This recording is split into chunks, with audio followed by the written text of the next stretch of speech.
상대의 원료 법칙. 안녕하세요. 상대의 원료 법칙. 오늘은 카톡 채널로 문의를 주신 고객님 중에 마라 소스를 프랜차이즈화 시켜서 사용하고 싶다는 고객님 문의가 있었습니다. 그런데 제가 이 자문을 받을 지금 여력이 안 돼서 계속 설명을 드려야 되는데 설명을 드릴 시간이 별로 없어가지고 오늘 어차피 채널 나가는 내용 중에 마라 소스를 다루어 드릴 테니 그 내용 참고해서 진행하시면 어떻겠냐 말씀을 드렸고요. 그래서 오늘 마라 소스 제품을 가지고 계시더라고요. 카피하고자 하는 제품을 가지고 계신데 라벨 사항을 보니까 굉장히 복잡해요. 또 복잡하고 많이 가려져 있기도 하고, 그래서 이런 원료들도 한번 다뤄보면 어떻게 보는 건지, 라벨 사항들을 보시면 이렇게 위에부터 아래까지 많이 쓰시는 것부터 적게 쓰는 것까지 내려오거든요. 그래서 라벨 사항 보는 방법, 그리고 또 제품별로 괄호 안에 들어있는 원료들 보는 방법, 그리고 그렇지 않은 원료들은 왜 그런가, 이런 것들을 좀 설명을 드리겠습니다. 우선 영상 보시고요. 영상 보시고 나서 다시 한번 들어보겠습니다. 네, 오늘은 고객님 요청으로 오늘은 마라 소스에 대해서 알아보겠습니다. 마라 소스를 만들고 싶으신데 어떤 이유가 있으셨겠죠. 이 마라 소스를 만들고 싶으신데 그 마라 소스에 들어가는 원료나 이런 것들을 어떻게 해야 되는지 문의를 해주셨고요. 문의는 저희 ES 식품원료 그 채널, 카톡 채널 통해서 해주셨는데, 이 카톡 채널 문의하시면서 도대체 어디 있는 거냐고 고객님께서 전화가 오셔가지고 문의하신 경우가 있습니다. 그래서 분명히 가입을 했고 찾았는데 왜 없냐, 그래서 어디를 찾으셨는지 여쭤보니까 ES 식품원료 오픈 채팅방을 찾으셨다 하더라고요. 근데 오픈 채팅방이 없어요. 저희가 아마 예전에 만들어 놨거나 아니면 다른 이름으로 찾으셨을 수 있겠는데, 카톡 채널입니다. 카톡 채널에서 그 채팅 중에 그 채널이라고 하는 채팅이 있어요. 그래서 저희 ES 식품원료 이름으로 찾으시면 거기에서 문의를 하실 수가 있습니다. 거의 뭐 제가 응답을 드릴 수 있다 그러면 저희 연구원들이 받아서 또는 저희 직원들이 받아서 저에게 넘겨주면 거의 뭐 바로 응답을 드리긴 하는데, 뭐 늦어질 경우에는 한 시간에서 하루 정도 걸릴 경우가 있습니다. 좀 양해를 부탁드리고요. 어쨌든 이 카톡 채널에 ES 식품원료 통해서 문의를 해주신 내용입니다. 마라 소스를 만들고 싶은데 지금 프랜차이즈나 이런 걸 준비 중이신 것 같아요. 그런데 이미 나와 있는 원료를 쓰고 계셨거든요. 근데 이미 나와 있는 원료가 있으시면 가급적이면 그 원료 쓰시는 게 저는 좋다고 생각을 하는데, 이 원료를 쓰다 보니까 어떤 원료를 좀 더 추가하고 싶다거나 아니면 제품을 좀 변형을 주고 싶다거나 뭐 이런 이유가 있으셨겠죠.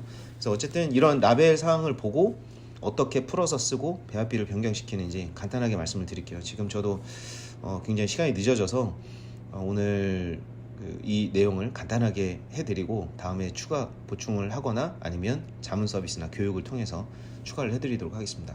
우선 이렇게 라벨 사항은 확보를 해주시는 게 좋아요. 우리가 생산하고 있고 또 쓰고 있는 원료가 있으면 이런 식으로 해주시는 게 좋고요. 이 제품 보면 라벨 사항이 이렇게 나와 있고 아래에 제조연월 그리고 유통기한 1년짜리로 나와 있죠. 이건 그 분말 제품이거든요. 처음에는 분말인지 액상인지가 중요해요. 분말 같은 경우에는 보통 덱스린이나 포도당 이런 원료가 베이스에 깔리고, 액상 같은 경우에는 수용성이랑 지용성이 다르긴 하겠지만 수용성 같은 경우에는 물 또는 알코올 이런 것들이 베이스라고 보시면 되고, 또 글리세린이나 뭐 이런 것들이 들어가기도 하는데 보통은 그냥 정제수가 베이스라고 생각을 하시면 될 것 같습니다.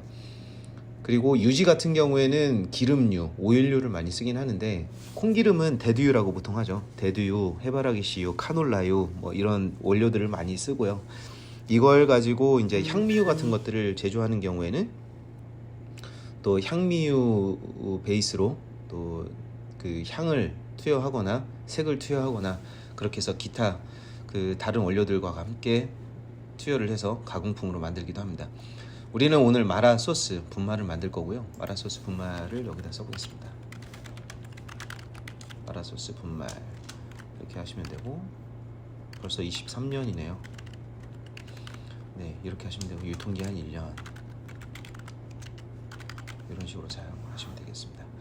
자, 여기에 기타 가공품인데 기타 가공품을 쓰려고 보니 기타 가공품이라는 건 이제 식품의 유형 중에 하나인데 기타 가공품의 어떤 이름을 쓰거나 그럴 수도 있거든요. 기타 가공품 중에 제품명을 쓸 수도 있는데 기타 가공품인데 여기에 들어간 걸 보니까 식물성 크림, 그리고 식물성 크림인데 또 괄호가 또 하나 있어요. 이 얘기는 뭐냐면 이 기타 가공품이란 원료의 그 대괄호 안에 들어가 있는 여기부터 쭉 가보면 많이 넣었네요. 여기까지 가죠. 여기까지가 이제 한 원료입니다. 기타 가공품에 들어간 한 원료가 여기까지 들어가 있습니다. 그런데 여기 안에 들어가 있는 원료들이 또 몇 개인가 보니까 식물성 크림 한 종류의 괄호 또 쭉 쳐져 있고, 대괄호 쳐져 있고, 또 그냥 괄호 쳐져 있고, 그냥 괄호 맞고, 또 다음 원료 이런 식으로 가죠. 그러니까 여기까지가 한 원료가 여기서 끝났죠. 여기 끝나고 또 설탕이랑 또 기타 가공품이 또 들어가요. 기타 가공품 안에 기타 가공품, 그 안에 유청분말 안에 유청분말 이런 식으로 들어가 있죠. 그러니까 중복되는 원료들이 많아요. 이런 경우에는 A라는 원료 넣고 B라는 원료 넣고 C라는 원료 넣었는데 A, B, C에 똑같이 유청분말이 들어가 있는 경우, 이런 경우도 발생할 수 있겠죠. 그러니까 기타 가공품은 중요한 게 아니에요. 기타 가공품에 어떤 원료가 많이 들어가 있냐 보니까 유청분말 많이 썼을 것 같아요.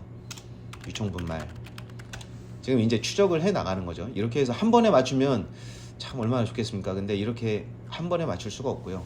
이렇게 그 많이 들어간 원료, 보통은 위에서 아래로 많이 들어간 원료를 먼저 넣고 아래쪽에는 이제 아주 그 미미한 양으로 들어간 제품들을 넣는데 우선 유청분말이 많이 들어가 있을 것 같습니다. 여기에 그리고 식물성 크림이 또 많이 들어가 있을 것 같아요.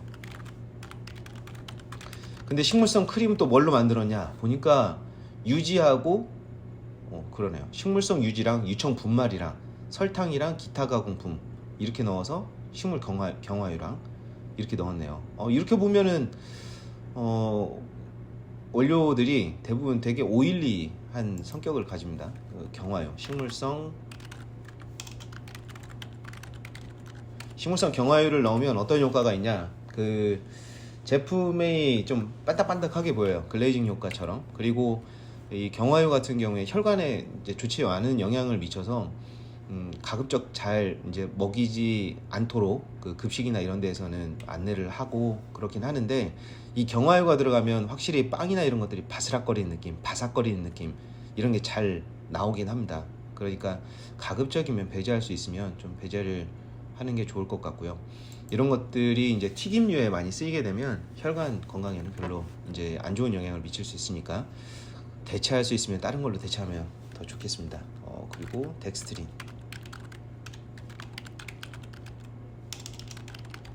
제가 보면 여기까지가 이제 한 원료예요. 이렇게 한 원료고 여기에 정제소금이나 이런 것들은 이제 그 다음 원료로 들어가겠죠. 여기까지가 한 원료. 그럼 그 다음 거 설탕, L글루탐산 나트륨.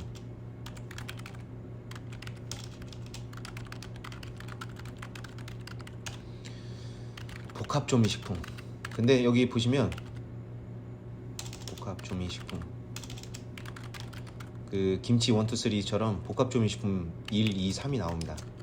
여기 보시면 복합조미식품 1, 복합조미식품 2, 복합조미식품 3 이렇게 되어 있으면 아래 것들도 같이 좀 풀어줘야 되거든요. 이런 것처럼.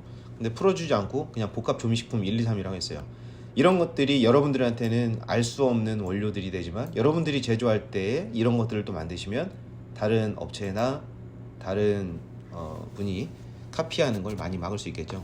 보통 이 복합조미식품 같은 경우에는 향신료 또는 시즈닝류 이런 원료들이 들어갈 텐데 우선은 써놓을게요. 그 복합조미식품이지만 제품명이 들어가 있으면 그 해당 제품명을 가지고 그 제품을 만든 업체를 찾아가서 그 원료를 또 다시 수급을 받아야 됩니다. 근데 복합조미식품이 우선 지금 가려져 있는 거라고 보시면 될 것 같고, 여기에 효모 추출물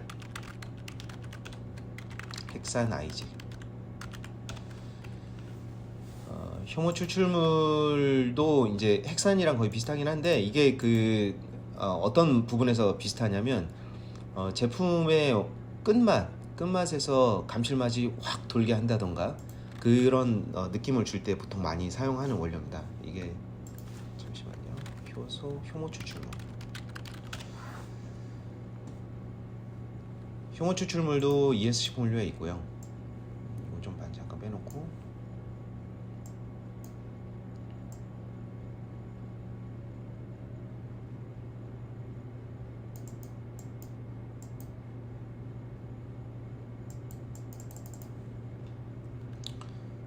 효모 추출물 지우고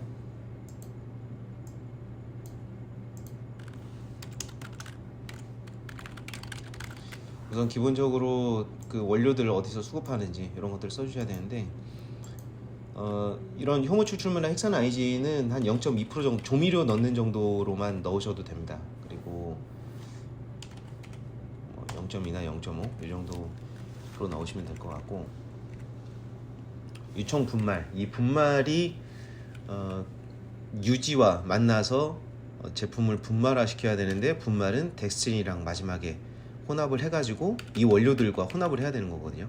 그러니까 이 원료들을 다 한 번에 이 유지 또는 크림과 같이 섞은 다음에 이걸 분말화 시키는 방법이 있고 아니면 이렇게 분말화를 시킨 다음에 이것들과 혼합을 하는 방법이 있는데 이걸 전체적으로 혼합한 다음에 분말화를 시키는 경우에는 그 우선 양이 많아지잖아요. 양이 많아지면은 비비기도 힘들겠죠.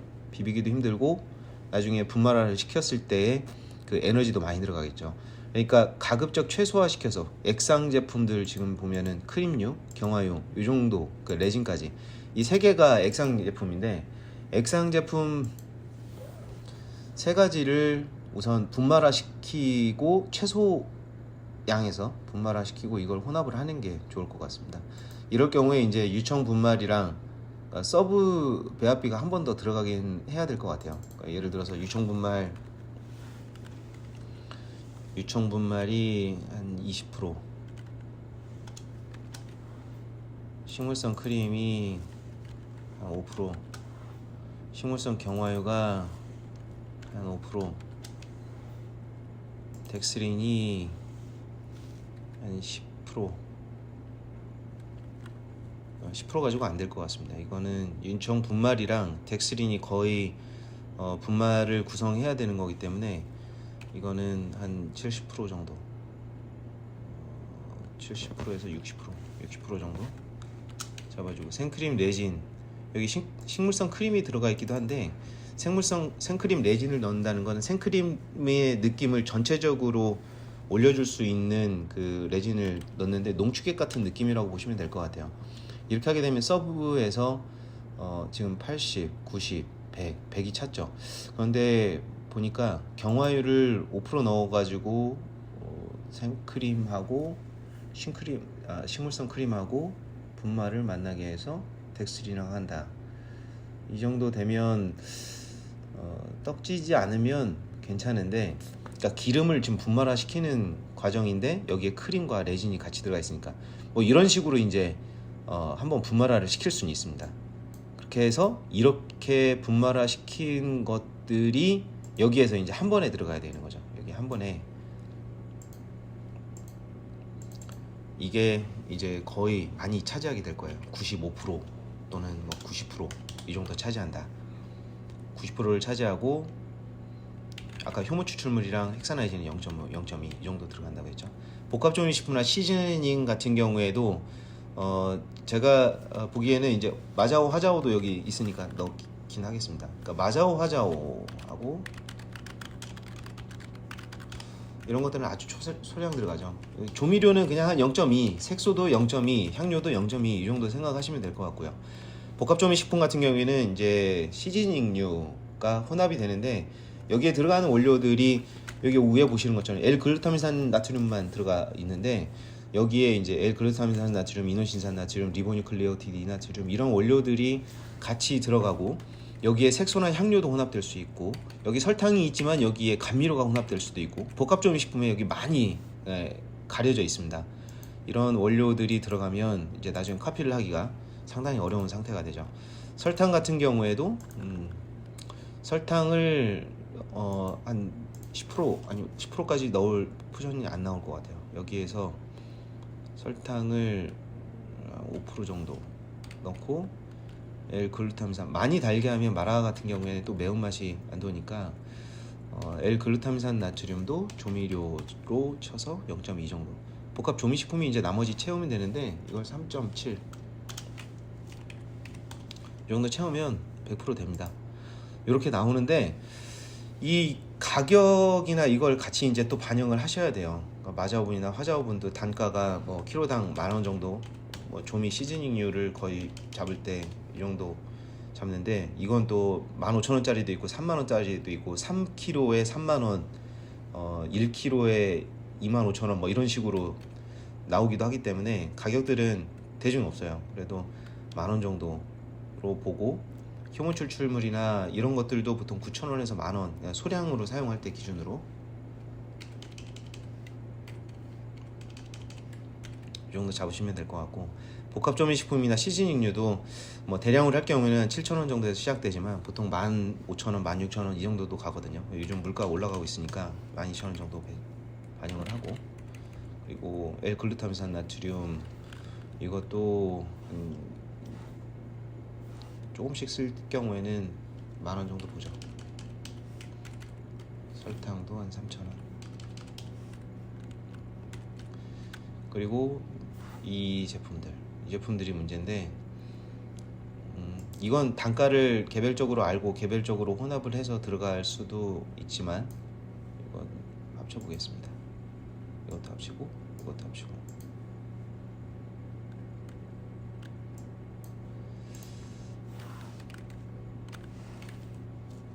이 단가가 나중에 제일 중요하겠네요. 10,000원으로 했다.